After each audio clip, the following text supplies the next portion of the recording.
首先呢，新增工地，撳下呢個工地管理，然後新增工地，然後按照所需要嘅內容填上去。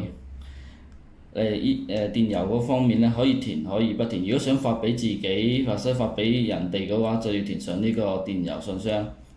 由於時間關係呢，我哋之前做咗一個樣板俾大家睇。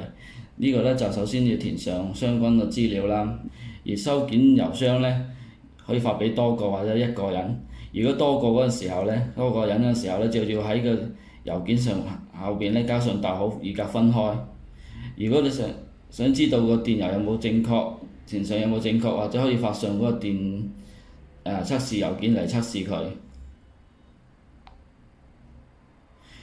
如果咁樣顯示咧，代表你填上個郵箱係正確㗎啦。